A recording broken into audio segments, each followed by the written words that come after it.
السلام علیکم، ہمارا چینل سبسکرائب کریں اور بیل آئیکن پر کلک کریں۔ اعوذ باللہ السمیع العلیم من الشیطان الرجیم من حمزہ ونفخہ ونفثہ بسم اللہ الرحمن الرحیم قال الذين لا يرجون لقاءنا ائت بقرآن غير هذا أو بدله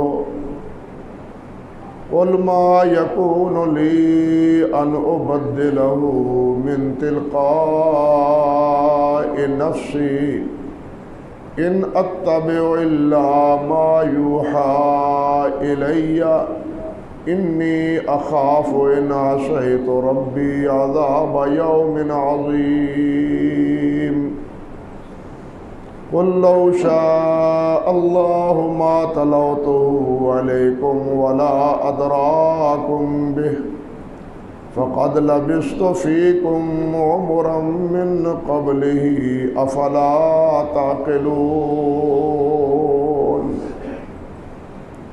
سبحان ربك رب العزة عما يصفون وسلام على المرسلين والحمد لله رب العالمين۔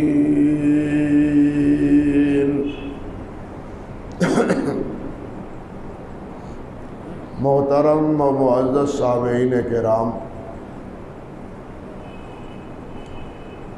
یہ سورۃ یونس کی 2 آیات مبارکہ ہیں جو میں نے آپ کے سامنے تلاوت کی،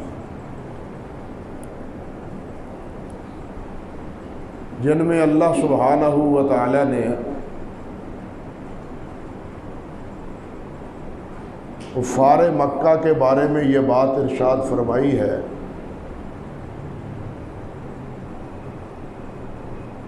کہ وہ نبی کریم حضرت محمد رسول اللہ صلی اللہ علیہ وسلم سے کہتے تھے کہ یہ قرآن نہ پڑھو، اس کی بجائے کچھ اور پڑھ کے سناؤ، یا اس میں کچھ تبدیلی کر دو۔ ہمارے معبودوں کے بارے میں جو اس میں تردید ہے اس کو تبدیل کر دو۔ ہم سے اپنے معبودوں کی توہین نہیں سنی جا سکتی۔ نبی علیہ السلام سے ان کے جواب میں فرمایا گیا کہ آپ یہ کہہ دیں کہ یہ تو میرے اختیار میں ہی نہیں ہے کہ میں اپنی طرف سے اللہ کے کلام میں کچھ تبدیلی کر دوں۔ ما یکون لی ان ابدلہ من تلقاء نفسی ان اتبع الا ما یوحی الی، میں تو وحی الہی کی پیروی کرتا ہوں، جو کچھ اللہ کا پیغام آتا ہے وہ تمہیں سناتا ہوں، اپنی طرف سے کچھ نہیں کہتا۔ اور ساتھ یہ بھی فرمایا کہ یہ بھی انہیں کہہ دیں کہ لو شاء اللہ ما تلوتہ علیکم ولا ادراکم بہ، اگر اللہ ذوالجلال چاہتے تو میں یہ تمہیں پڑھ پڑھ کے سناتا ہی نہ، اور نہ اللہ ذوالجلال تمہیں اس کتاب الہی سے آگاہ کرتے۔ یہ جو کچھ ہے اللہ ذوالجلال کی طرف سے، اللہ نے مجھے حکم فرمایا ہے کہ انہیں قرآن پڑھ پڑھ کے سناؤ، میں قرآن پڑھ کے تمہیں سناتا ہوں، اپنی طرف سے تو کوئی بات کہتا نہیں۔ اس لیے اس میں کوئی تبدیلی کرنا یا اس میں کوئی کمی بیشی کرنا یا اس کی بجائے کوئی اور چیز تمہیں پیش کرنا یہ میرے اختیار میں نہیں۔ اور ساتھ یہ بھی فرمایا فقد لبثت فیکم من عمرہ فقد لبثت فیکم عمرا من قبلہ افلا تعقلون، کہ میں تم سے اس سے پہلے تمہارے اندر ایک عرصہ رہا ہوں، ایک وقت گزارا ہے، ایک عمر بیتی ہے میری تمہارے اندر، میرا بچپنا بھی تمہارے سامنے ہے، لڑکپن بھی میرا تمہارے سامنے ہے، جوانی بھی میری تمہارے سامنے ہے، ساری زندگی میں تمہارے اندر رہا ہوں، تمہارے ساتھ معاملات کیے ہیں، تجارت کی ہے، لین دین کیا ہے، رشتے ناطے کیے ہیں، سارے معاملات میں نے کیے ہیں، تمہارے سامنے کیے ہیں۔ تو یہ 40 سال کے اس اتنے طویل عرصہ میں نے کبھی کوئی بات تم سے کہی تھی؟ کبھی نہیں کہی، کبھی نہیں کہی۔ اب جو کچھ کہہ رہا ہوں وہ میں خود نہیں کہہ رہا، مجھ سے کہلوایا جا رہا ہے، میں نہیں کہتا، مجھے میرا اللہ کہتا ہے کہ یہ کہو۔ میری زندگی تمہارے سامنے ہے، کبھی ایسی بات میں نے کی ہی نہیں، اور اب جو کچھ کر رہا ہوں یا کہہ رہا ہوں وہ اللہ رب العزت کے فرمان کے مطابق، اللہ کے حکم کے مطابق تمہیں کہہ رہا ہوں۔ انبیاء کرام علیہم السلام، ان کی تمام زندگی امت کے لیے نمونہ ہوتی ہے، لیکن قرآن مجید سے ایک بات معلوم ہوتی ہے کہ نبی کریم صلی اللہ علیہ وسلم کی حیات طیبہ پہلے انبیاء علیہ السلام کے مقابلے میں کچھ مختلف تھی۔ پہلے انبیاء کو اللہ ذو الجلال نے بھیجا تو انہوں نے اپنی قوم کے سامنے اپنی نبوت اور اپنی رسالت کے ثبوت کے لیے ان کے سامنے اللہ کے دیے ہوئے معجزات ان کے سامنے رکھے۔ حضرت موسیٰ علیہ السلام کی زندگی کو پڑھیں، جب اللہ انہیں نبی بنا کے بھیجتے ہیں فرعون کی طرف، فرعون کے دربار میں پہنچے نبی علیہ السلام حضرت موسیٰ علیہ السلام، اور انہیں جا کے کہا کہ میں اللہ کا رسول ہوں۔ انہوں نے ماننے سے انکار کر دیا، بلکہ اس آگے سے کہا ان کنت جئت بآیۃ فأت بہا، اگر کوئی دلیل ہے تمہارے پاس تمہارے رسول ہونے کی تو لاؤ۔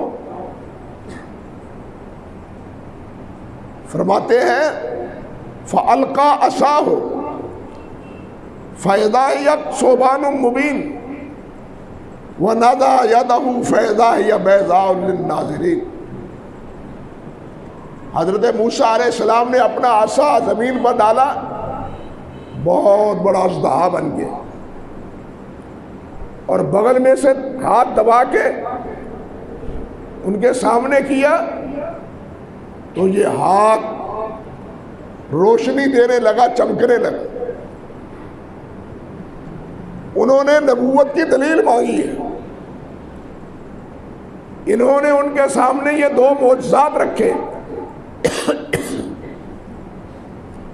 یہی کیفیت حضرت عیسیٰ علیہ السلام کی ہے۔ سورۃ المائدہ کی آخری آیات پڑھ کے دیکھیں، آخری رکوع سے پہلے کی آیات مبارکہ، عیسیٰ علیہ السلام کو اللہ رب العزت نے نبی بنایا، اور انہوں نے بنی اسرائیل کے سامنے اپنی نبوت کا اظہار کیا، قوم کے سامنے انہوں نے دلیل طلب کی، تو عیسیٰ علیہ السلام نے کیا کیا؟ کہ دیکھو میں مٹی سے ایک پرندہ بناتا ہوں، اس کی شکل بنا دیتا ہوں اور اس میں پھونک مارتا ہوں اور کہتا ہوں کہ اڑ جا، تو وہ اللہ کے حکم سے اڑ جاتا ہے۔ دوسری بات کہی، کوئی مادر ذات کوڑا ہو یا بیمار ہو، ابرص کی بیماری ہو، برس کی یا اور مہلک کوئی بیماری ہو، تو میں اس پر ہاتھ پھیرتا ہوں، دم کر دیتا ہوں، تو وہ اللہ کے فضل و کرم سے صحیح ہو جاتا ہے۔ تم نے رات کیا کھایا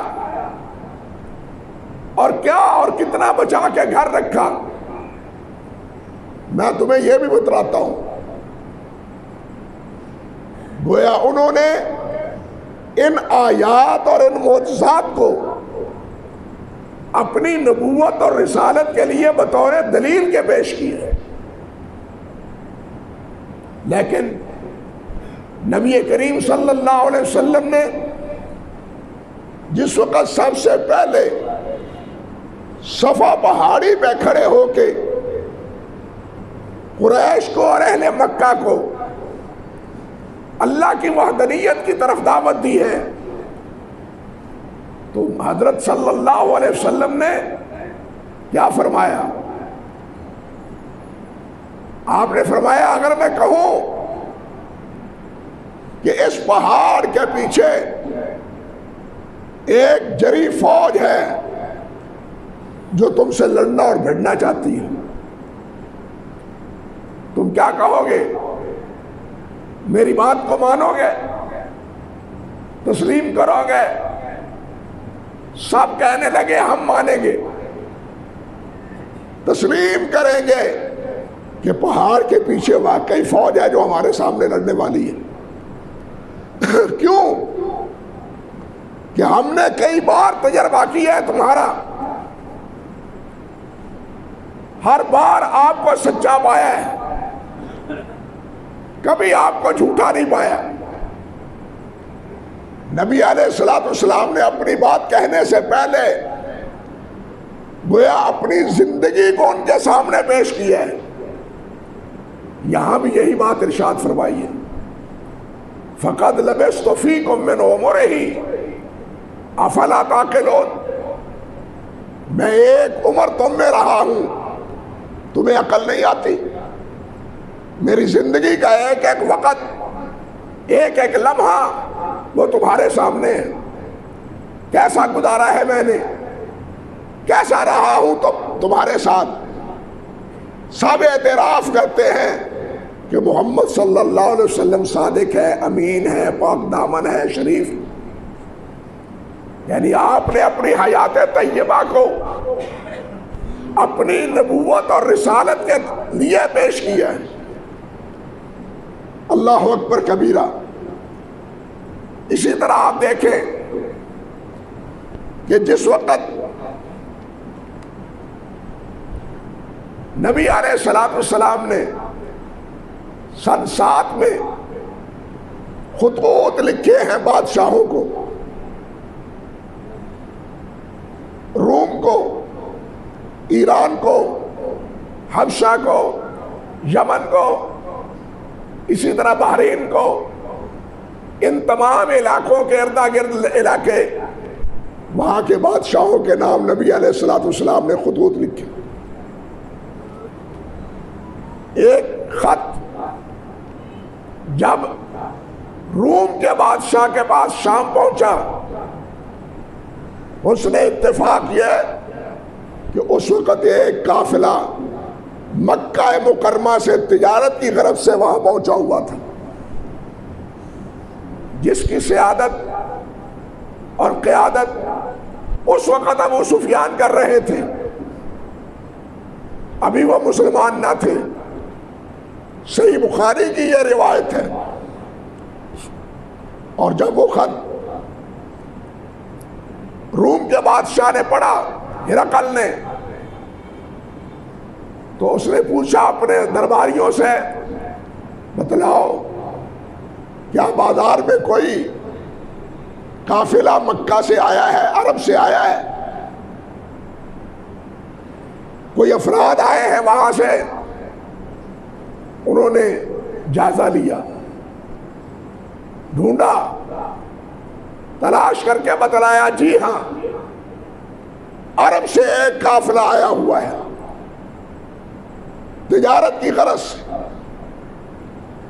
کہنے لگا ان کے سردار کو بلاؤ، اس قافلے کے سردار کو بلاؤ۔ چنانچہ ابو سفیان ہرقل کے دربار میں پہنچتے ہیں۔ ابو سفیان بعد میں یہ سارا قصہ مسلمان ہونے کے بعد بتلاتے ہیں،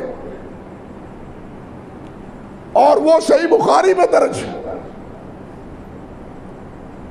لفظ ہے۔ ہرقل پوچھنے لگا کیف نسبہ، اس کا نسب کیسا ہے، خاندان کیسا ہے، حسب و نسب کیسا ہے؟ قلت هو فینا ذو نسب، میں نے کہا وہ ہمارے اندر بہت بلند نسب کا حامل ہے، اونچے نسب کا آدمی ہے۔ اس نے پھر کہا فَهَلْ قَالَ هَذَا الْقَوْلُ مِنْكُمْ أَحَدٌ قَطُّ قَبْلَهُ، یہ جو اس نے دعویٰ کیا ہے وہاں مکہ مکرمہ میں تمہارے پورے خاندان اور علاقے میں یا اس کی برادری میں کیا کسی نے یہ نبوت کا دعویٰ اس سے پہلے بھی کیا ہے؟ کیا مطلب تھا کہ اگر اس سے پہلے کیا ہے تو اب اس کے ذہن میں بھی خیال آیا ہے کہ وہ بھی نبی ہوا ہے، میں بھی نبوت کا اعلان کر دوں۔ اس غرض سے اس نے یہ سوال کیا۔ قلت لا، میں نے کہا نہیں، پورے خاندان میں کسی نے بھی نبوت کا دعویٰ نہیں کیا۔ قال فهل كان من آبائه من ملک، کیا اس کے آباء و اجداد میں کوئی ایسا تھا جو بادشاہ تھا؟ قلت لا، میں نے کہا نہیں۔ قال فاشراف الناس يتبعونه ام ضعفاء، بتلاؤ کہ بڑے لوگ، اشراف لوگ، سردار لوگ، خاندانوں کے سربراہ لوگ وہ اس کی تابعدار ہیں، یا کمزور لوگ، کمزور غریب فقراء مساکین وہ اس کے تابعدار ہیں؟ ابو سفیان کہتے ہیں فقلت بل ضعفاؤہم، میں نے کہا جو کمزور لوگ ہیں وہی اس کے تابعدار ہیں، قبراء اور شرفاء، سردار اور بڑے لوگ وہ اس کے پیروکار نہیں ہیں۔ قال ایزیدون ام یقلون، یہ بتلاؤ کہ وہ پیروکار زیادہ ہوتے جا رہے ہیں یا کم ہوتے ہیں تمہاری مزاحمتوں سے؟ قلت بل یزیدون، میں نے کہا دن بدن زیادہ ہی ہوتے جا رہے ہیں، جو ان کے حلقہ بگوش ہوتا ہے وہ ان کا ہو کے رہ جاتا ہے۔ قال فهل يرتد احد منهم، کیا ان میں سے کوئی مرتد بھی ہوتا ہے، اس کا دین چھوڑتا بھی ہے، اس کا ساتھ چھوڑتا بھی کوئی ہے؟ قلت لا، میں نے کہا نہیں۔ قال فهل كنتم تتهمونه بالكذب قبل ان يقول ما قال، کیا اس سے پہلے کبھی تم نے اس کو جھوٹ سے متہم کیا ہے کہ یہاں محمد نے جھوٹ بولا ہے، فلاں وقت جھوٹ بولا تھا، فلاں مرحلے میں اور فلاں واقعے میں انہوں نے جھوٹ کہا، کبھی انہیں جھوٹ سے متہم کیا ہے تم نے؟ قلت لا، میں نے کہا نہیں، ہمیشہ اس کو سچا پایا۔ اللہ اکبر۔ قال ماذا یامرکم، حکم کیا دیتا ہے تمہیں، کہتا کیا ہے تمہیں؟ قلت یقول اعبدوا اللہ وحدہ، وہ کہتا ہے کہ ایک اللہ کی عبادت کرو، لا تشرکوا بہ شیئا، اور اللہ کے ساتھ کسی کو شریک نہ بناؤ، واترکوا ما یقول آباؤکم، تمہارے باپ دادا جو کہہ رہے ہیں وہ چھوڑ دو، اللہ کے حکم کی پیروی کرو، باپ دادا کے حکم کی پیروی مت کرو۔ فرمایا پھر کیا اور کیا ہے، وَيَأْمُرُنَا بِالصَّلَاةِ، اور وہ ہمیں حکم دیتا ہے کہ نماز پڑھو، وَالصِّدْقِ، سچ بولو، وَالْعِفَافِ، پاک دامن رہو، وَالصِّلَةِ، اور صلہ رحمی کرو۔ یہ ہے تعلیم کا خلاصہ۔ کس کی زبان سے؟ ابو سفیان کی زبان سے۔ یہاں ایک بات اور ذہن میں رہے کہ ابو سفیان نے جب یہ ساری باتیں کی ہرقل کے سامنے، ابو سفیان کہتا ہے فواللہ لو قد کذبت ما ردوا علیہ، اللہ کی قسم جتنے اس نے سوال کیے تھے اگر میں اس میں جھوٹ بولتا تو وہ مجھ پر رد نہ کرتے، میری بات کا انکار نہ کرتے، مان لیتے۔ میں جو جواب دے رہا تھا اس کی بجائے کوئی اور جواب دیتا۔ انہوں نے پوچھا اللہ اکبر کہ محمد نے کبھی جھوٹ بولا؟ میں کہہ دیتا بولا۔ اس کے ساتھ فقراء ہے یا عمراء ہے؟ میں کہہ دیتا سارے سردار ہیں۔ اس نے پوچھا وہ کبھی کوئی ان میں سے مرتد ہوا ہے؟ میں کہہ دیتا ہاں جی کئی آدمی اس کو چھوڑ چکے ہیں۔ اگر میں اس قسم کا جھوٹ بول دیتا، غلط بیانی کرتا، تو کوئی مجھ پر رد کرنے والا نہ تھا۔ لیکن ولیکن کنت امرأ سیدا اتکرم عن الکذب، اللہ اکبر کبیرہ، لیکن میں ایک سردار تھا، میں ایک سردار تھا، اپنے قافلے کا رہنما تھا۔ میں نے سمجھا کہ میرا مقام اور مرتبہ ایسا نہیں ہے کہ میں جھوٹ بولوں، میرا مرتبہ ایسا نہیں ہے کہ میں جھوٹ بولوں، اور جھوٹ بولنا تو رذیل لوگوں کا کام ہے، عزیز لوگوں کا کام نہیں ہے، بڑے لوگوں کا کام نہیں ہے، کمینے لوگوں کا کام ہے جھوٹ بولنا۔ اس لیے میں نے جھوٹ نہیں بولا۔ اور نبی علیہ السلام کی تعلیم کے بارے میں بھی اس نے کیا کہا کہ ہمیں نبی علیہ السلام محمد تعلیم یہ دیتے ہیں کہ ایک اللہ کی عبادت کرو، باپ دادا کا دین چھوڑ دو، ہمیشہ سچ بولو، 5 وقت کی نماز پڑھو، پاک دامن رہو، بے حیائی سے بچ جاؤ، اور صلہ رحمی کرو۔ یہ تعلیم بتلائی ابو سفیان نے نبی کریم صلی اللہ علیہ وسلم کی۔ اب ہمیں بھی سوچنا چاہیے، ہم نبی علیہ السلام کی امت ہیں، ہمارے حکمران امت کہلاتے ہیں، بلکہ حکمران تو ریاست مدینہ کا تصور دیتے ہیں، مگر حال کیا ہے؟ کوئی بات ایسی ہے ہمارے حکمرانوں کی جہاں انہوں نے جھوٹ نہ بولا ہو؟ کوئی مثال ایسی ہے؟ جتنی باتیں کہیں، جتنوں کے دعوے کیے، جتنوں کا نوٹس لیا، وہ سارے کا سارا الٹ نکلا۔ جتنے دعوے کیے، جتنے جھانسے دیے، سارے کے سارے جھوٹے ثابت ہوئے۔ ابو سفیان کافر ہو کے کہتا ہے کہ سردار کو جھوٹ نہیں بولنا چاہیے، یہ اس کے مقام اور مرتبے سے فروتر ہے، یہ کسی رذیل اور کمینے کا کام ہے۔ لیکن ہمارے سردار تو جھوٹ بولنے پہ تلے ہوئے ہیں، انہیں تو شاید سچ آتا ہی نہیں، نہ ایک وفاداری کا جو تقاضا ہوتا ہے، اخلاقی تقاضا ہوتا ہے نہ ہم اس کو سمجھتے ہیں، نہ ہم محمد رسول اللہ کی تعلیمات کو سمجھتے ہیں۔ ہمیں تو چاہیے کہ ہم آپ کی تعلیمات کو پلے باندھیں، جھوٹ کو چھوڑ دیں، جھوٹ کو چھوڑ دیں۔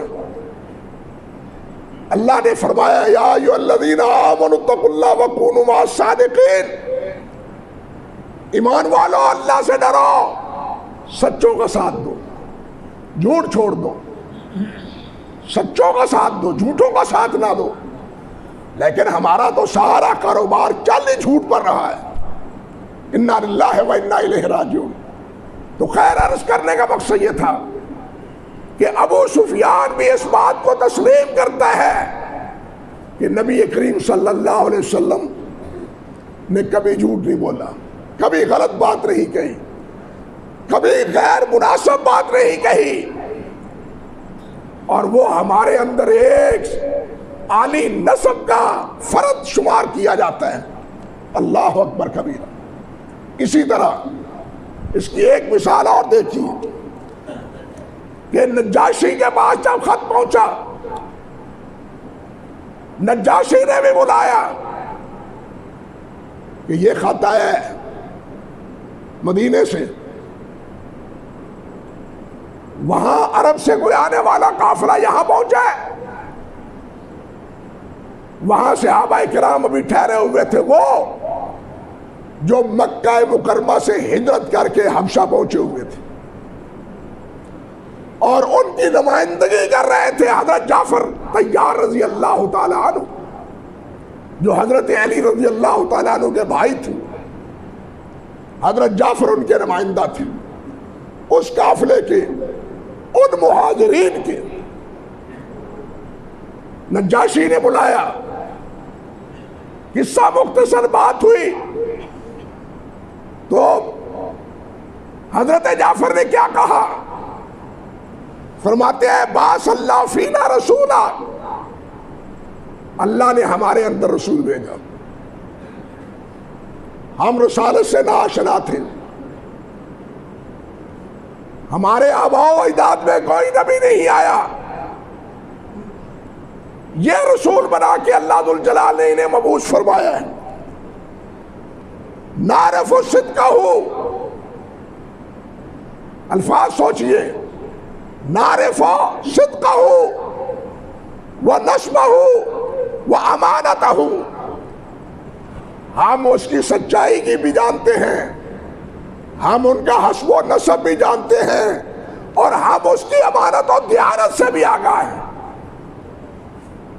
امین ہے، وہ خائن نہیں ہے، وہ سچا ہے، کبھی جھوٹ نہیں بولا، اور ساتھ یہ عالی نسب ہے، ہاشمی ہے، قریشی ہے۔ اور فرماتے ہیں وقد کانت مدتاً وقد کانت مدتاً مقالہ علیہ السلام بین اظہرنا قبل النبوت 40 سنہ۔ کہتا ہے جعفر نے کہا رضی اللہ تعالیٰ عنہ کہ اس مقالے سے پہلے، نبوت کے دعوے سے پہلے، وہ 40 سال ہم میں رہے ہیں، ہم نے 40 سال کی زندگی ان کی دیکھی ہے، کوئی عیب ہم نے نہیں دیکھا، کوئی نقص ہم نے نہیں دیکھا، ان کو ہر معاملے میں ہم نے سچا سمجھا ہے، کوئی سننے والا اور نہیں۔ اگر خلاف واقعہ کہہ دیتے جعفر تو کیا کوئی روک ٹوک سکتا تھا؟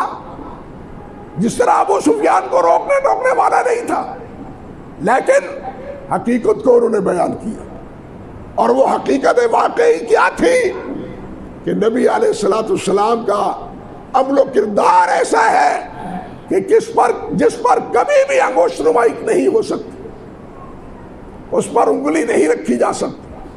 وہ امانت اور دیانت کے لحاظ سے، صداقت کے لحاظ سے، پاک دامنی کے لحاظ سے، معاملات میں صفائی کے حوالے سے وہ بالکل صاف اور مبرہ اور پاک۔ یہی نبی علیہ السلام کی نبوت کی سب سے بڑی دلیل ہے۔ بلکہ جس وقت حجر اسود رکھنا پڑا یہ واقعہ آپ نے علماء سے کئی بار سنا. اس وقت کیا ہوا؟ واقعے کی سنگینی کا اندازہ کیجئے. بیت اللہ کی دیواریں کھڑی ہیں 4-5 فٹ. اب وہاں حجر اسود رکھنے کی نوبت آتی ہے. جھگڑا چل نکلتا ہے کہ کون رکھے. فلاں قبیلے والا رکھے, ہاشمی رکھے, مخزومی رکھے, بنو عدید رکھے, تیمی رکھے, کون رکھے. جھگڑا چلتا ہے. 4-5 دن گزر گئے. یہاں تک کہ 2 قبیلوں نے, ایک بنو عدی اور دوسرے بنو عبد الدار, انہوں نے خون کے پیالے میں, پیالہ خون کا بھرا ہوا تھا, اس میں دونوں قبیلوں نے ہاتھ رکھے کہ ہم مر سکتے ہیں, اپنے مطالبے سے دستبردار نہیں ہو سکتے کہ ہم رکھیں گے یہ حجر اسود, تاکہ یہ سعادت اور یہ شرف ہمیں حاصل ہو. انہوں نے یہاں تک اقدام کیا.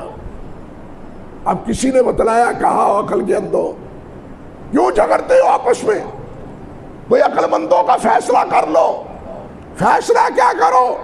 ابو امیہ بن مغیرہ نے کہا کہ صبح کے وقت جو سب سے پہلے بیت اللہ میں داخل ہو اس سے فیصلہ کروا لو. ہاں یہ بات تو ٹھیک ہے, طے ہو گیا. قالو, پھر نبی علیہ السلام انتظار کرنے لگے.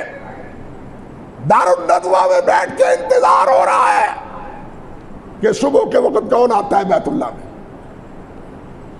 دیکھتے کیا ہے کہ باب بنی شیبہ سے حضرت محمد رسول اللہ آ رہے ہیں صلی اللہ علیہ وسلم. تاریخ میں الفاظ ہیں قالوا هذا الامین رضینا محمدا, یہ امین آیا ہے, ہم محمد کے فیصلے پر راضی ہیں صلی اللہ علیہ وسلم. سمجھے ہیں بات کچھ؟ آپ کے امر و کردار کی گواہی کون دے رہا ہے اور کب دے رہا ہے؟ نبوت سے پہلے. کب دے رہا ہے؟ نبوت سے پہلے. کہ نبی علیہ السلام نے رکھا. لیکن تاریخ میں ایک عجیب بات ہے کہ جب نبی علیہ السلام حجر اسود رکھنے لگے, صاح ابلیس بِأَعْلَى صَوْتِهِ یا معشر قریش, یہ بوڑھا بزرگ بن کے شیطان بوڑھا بزرگ بن کے آ گیا. کہنے لگا او قریشیوں مر گئے ہو, ارضیتم ان یضع ھذا الرکن وہو شرفکم, اور تم اس سے محروم ہو گئے ہو کہ جناب یہ پتھر تم رکھو, ہوا شرفکم, اس میں تمہاری عزت ہے, تمہارا شرف ہے. غلام یتیم ذو دون ذوی اسنان, یتیم آدمی جو ابھی جوان ہے, بزرگ بھی نہیں ہے, بڑی عمر کا بھی نہیں ہے, وہ اس سے پتھر رکھوا رہے ہو, حیا کرو. شیطان چیخا چلایا, اس کو بڑی تکلیف ہوتی ہے. یہ اس وقت بھی چیخا چلایا اور اس وقت بھی پہاڑی پر کھڑا ہو کے چیخا چلایا جب حج کے موقع پر مدینہ طیبہ سے آنے والے, حج پر آنے والے نبی علیہ السلام کے دستے مبارک پر ہاتھ رکھ کے بیعت کر رہے تھے اور آپ کو مدینہ طیبہ لے جانے کا حرف دے رہے تھے. اور یہ شیطان اس وقت میں چلایا اور بولا جس وقت بدر کے میدان میں کفار اور نبی علیہ السلام مقابلے میں آئے تھے.